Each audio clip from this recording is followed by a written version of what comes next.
A warrior is coming. Not from royal blood, not from noble lineage, but from fire, slavery, and revenge. And his name is Andreas. In today's video, you will discover who Andreas, the Macedonian gladiator, really is, the tragic event that forged his warrior spirit, how a slave in chains became a legend in the arena, and why his entry could change the balance of power in Kurulus Orhan.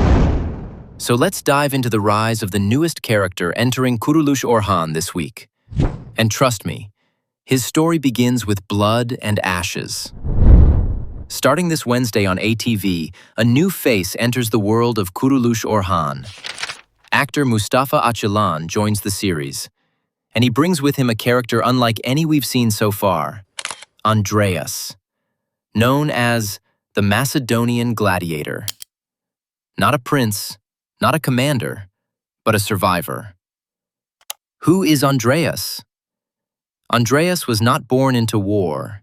He was born into a fisherman's family. Simple life, quiet dreams, a peaceful childhood. Until everything burned. At just 16 years old, Kipchak raiders attacked his village. They slaughtered his entire family, left nothing behind, except one object, a dagger. A Kipchak dagger, found among the ashes of his home.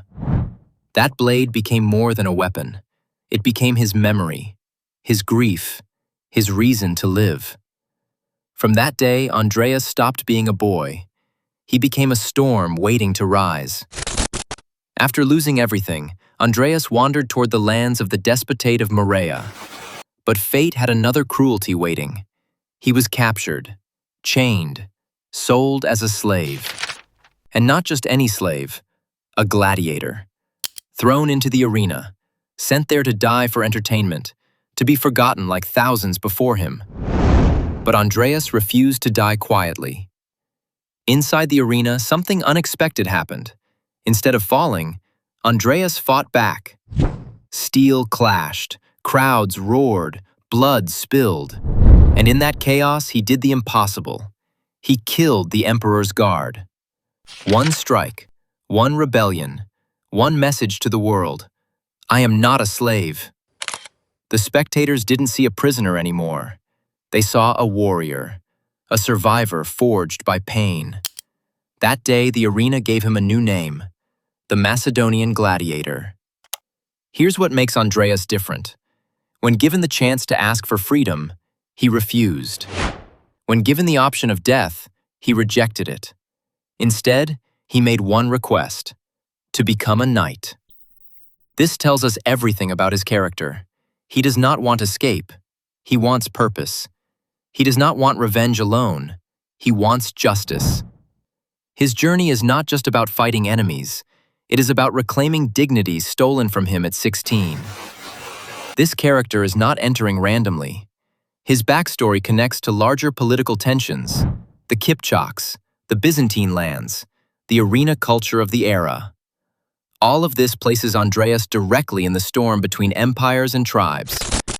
Will he become Orhan Bey's ally, or a rival shaped by his own path of revenge? That question alone makes his entry exciting.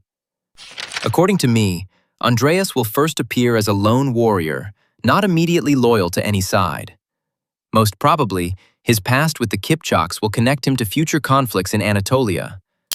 But Andreas fights for something deeper, for justice, for memory, for the family he could never bury. His story is only beginning, and it may become one of the most emotional journeys in Kurulus Orhan. Do you think Andreas will become Orhan Bey's loyal warrior, or a lone gladiator following his own path of revenge?